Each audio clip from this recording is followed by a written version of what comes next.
Indeed, we do hope that you're keeping the Christmas spirit alive. My name is Samwel Njoroge. I'm a TV presenter with KBC Channel 1. I host Good Morning Kenya show every Monday to Thursday, 6 a.m. to 9 a.m.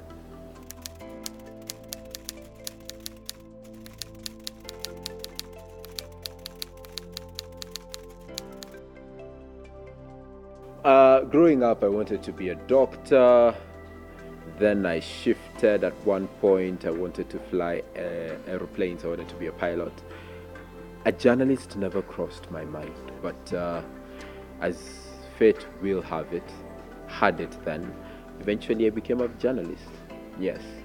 If you were pose the same question to me when I was in class 2, I would have told you a doctor. When I was in class 6, I would have told you a pilot.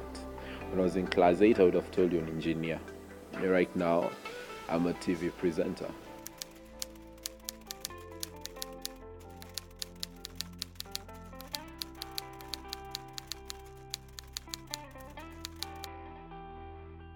People grow, you go through experiences that shape you, and life is all about discovery.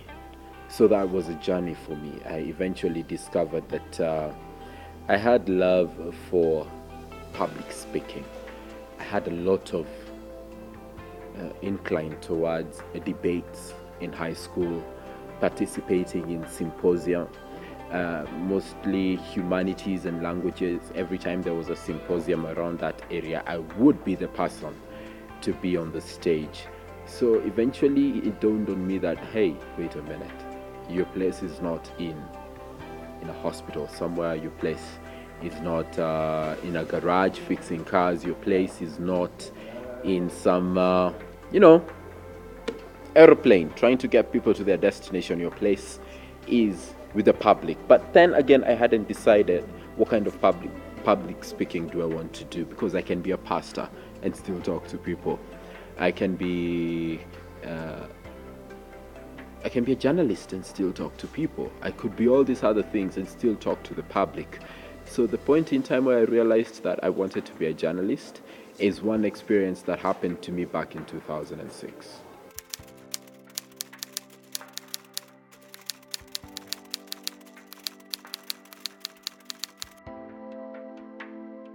It was the secondary school's drama festival in 2006.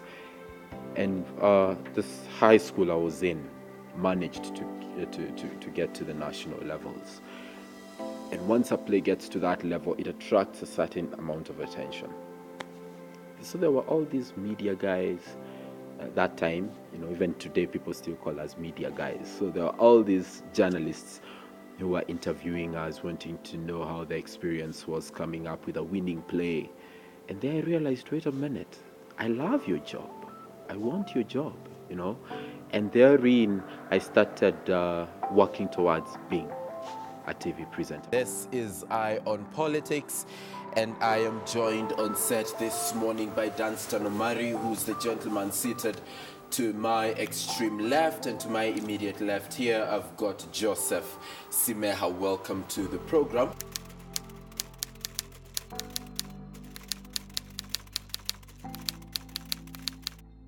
I got word that KBC needed a presenter for their morning show, a male presenter, so very specific. We came for the auditions. We were so many, 100 plus. We were filled. All the place already jar. And I remember I took number 12. We were given numbers, and I took number 12.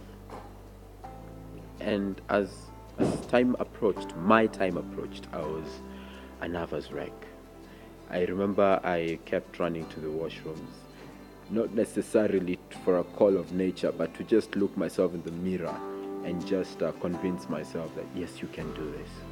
But I gathered courage, I gathered strength, and I was auditioned by several producers. And from there, as they say, the rest is history.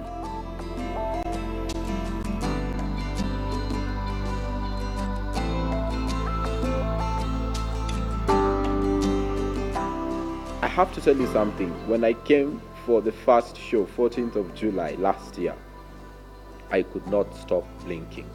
I don't know, something about me, and when I was talking, I kept blinking, and someone would tell me, watching from home, Maze macho ni nini, unachomeka ama niaje? But basically, inside, I want to put a very strong face, but inside, I'm so nervous. I'm worried about my next step, my next line, my next word. How are people going to take it? It's a process. Basically, it's a process, and afterwards, you get used to it, and then you understand the ropes. You understand the ropes. Even when it comes to interviewing, there are people who will tell you, man, leo interview leo ilikuwa poa. Others will tell you, today's interview umesoma. What kind of questions were you asking on air? One action. Good morning, and indeed, thank you so much for keeping it KBC Channel 1. This is Good Morning Kenya. To date, I'm still learning on how to listen and talk at the same time. Although it doesn't happen often, but the gallery is there to control you and to take charge of the production, because that is something I cannot do when I'm delivering content on air. So you've got to listen in on what the director is saying. At times, you can hear what's happening in the gallery, and you just learn. Wycliffe, you just learn, and then the challenge is not only with that. There's so many other challenges. You've got to be on your feet. Good Morning Kenya is a current affairs program, so you have to know. And if you do not know, people will not understand how come you do not know, and you're the guy on TV who's supposed to let them know. You see? So reading. I never thought I could read some of the books I'm reading currently. I never thought I could consume some of the material I'm consuming currently. I used to think only because you're professors, that is the work of people who want to get published. But right now, as a journalist, as a TV presenter, I find myself reading constantly. The kind of news you also consume, you have to go beyond local. You have to interact with CNN, you have to interact with Al Jazeera, you have to interact with Reuters and all these international press agencies, because you have to know, Wycliffe. You just have to know. Someone can post a question on your Facebook page on 20511 and they expect a response from you. It had better be the right and correct response. What exactly would the purpose be? You've clearly spoken like a politician.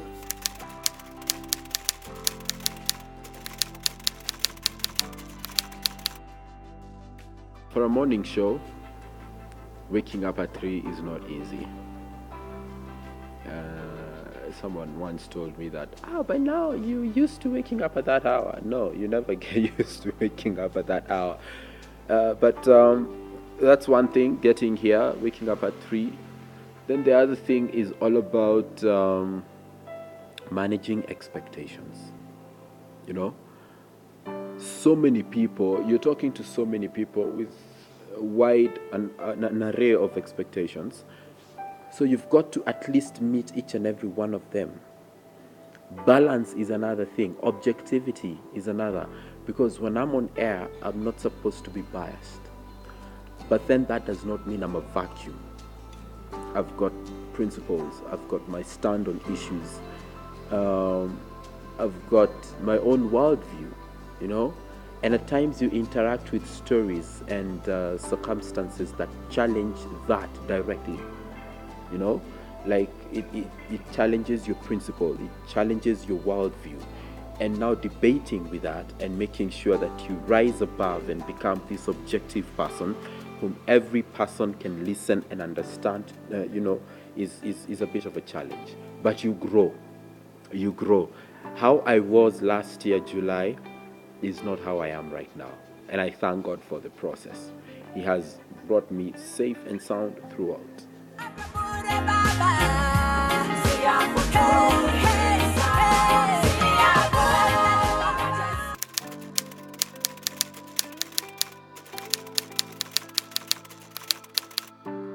Money has nothing to do with it. Nobody's worth my talent. Nobody can say that I've paid you enough for your talent, because that's a gift and it's divine in nature. It's God-given. How then do you put money to value it? But I can tell you one thing. I am very passionate about my job. It gets me waking up in the morning. I may not look at the side shows, because there's so many. The side shows are so many. Someone will treat you to a frenzy of how TV life is or how they believe TV life should be. I'm just motivated by my passion. What is that one thing I want to achieve when I wake up in the morning? What is that one story I want to tell, and geared towards what kind of an impact? That will make me wake up in the morning. That will make me come and do the job that I do. Because if you focus on the money, you'll get lost. And remember, you earn value as you grow. You know, diamonds are never mined as diamonds. It's a rock that gradually gets there to a diamond. Same to gold. You know, you mine, it's rough, but you've got to take it through a process which includes fire for you to have a fine product at the end of the day. Yeah, so that's my attitude towards my job. Jambo la mwisho ambalo ungetaka kueleza Wakenya ni lipi? If you're looking for something easy to do, please do not choose journalism. Let me just start there, because earlier this year, a child, I believe he's around 6, 7, I was in church, and they came to me and they asked, what does it take to do your job? Like, the question was very honest. Yo kazi yako unafanyanga aje? You know, that's how a kid would put it. Huh? So I sat them down and I took them through the process. How much reading it requires, how much spontaneity it requires, how much of commitment it requires. And then this kid looked at me akaniuliza, yani si rahisi? Nikamwambia hapana. Nilikuwa nafikiria ni rahisi. You know? So it's not easy. You've got to work hard like any other thing. I mean, even thieves work hard, right? Even thieves work hard to come up with strategies.